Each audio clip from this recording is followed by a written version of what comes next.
Hello, my name is Lisa Funk. I am the creator of the Guide to Mindful Lettering. I am so excited for you to get it and to get started. Today I wanted to talk a little bit about the materials that you will need in order to use this.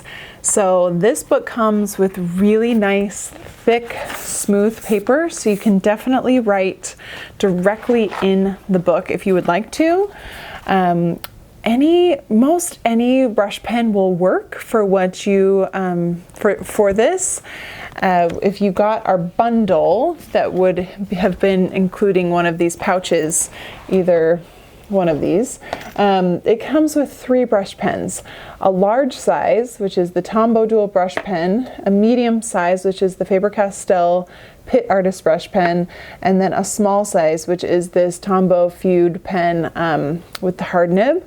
I love all of these. They're just different sizes and a little bit of a different touch to them. If you didn't happen to get the bundle that includes these, you can grab one of them at a store or on Amazon, or grab them from us. I definitely think that this Faber-Castell brush pen is probably the closest size to the lettering that is done in here.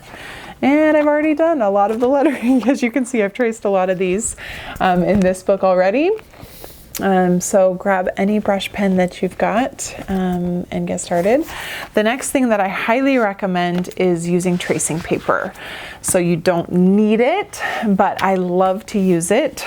And our tracing paper is by far my favorite, but if you didn't get this, just get some tracing paper at your local craft or art store. I'm gonna pull out a sheet of this so you can see. It's like vellum. It's so smooth and beautiful and really nice to your brush pens, so it'll keep them from fraying. And what I like to do is open up my book, and I just grab a paper clip. Hopefully you've got one of those laying around, and I just clip it right to the top like this, so then I can go ahead and practice many times. It gets so much more life out of the book by using tracing paper. So you can just go over and over and over again and again and again. And if you want to go like right straight into the book the first time and then do the tracing paper, you can do that too. Once you have been practicing in your book quite a bit, you might be ready to try practicing or lettering on other paper.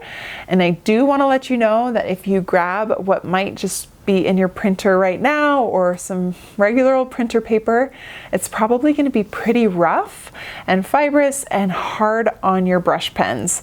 You'll notice that you aren't able to quite get your letters as smooth as you do using the tracing paper or in the book. And so I just want to give you some other ideas for paper that you can use.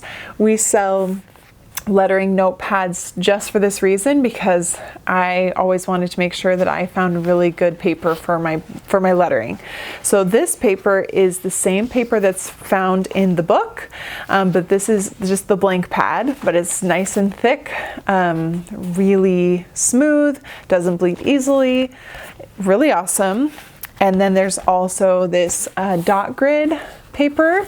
If you get to that point where you want to have kind of a little bit of an outline, but not too, like, it's not like graph paper where it kind of like takes over my eye. It's just kind of gives some freedom still. I love this as an option. And then if you want to make some cards, or you want to do some prints or some final designs, we have this really awesome cardstock. It's super thick and smooth. So those are options for you. We'll have all the links in this email so that you can get that paper and get started lettering. I hope you have so much fun.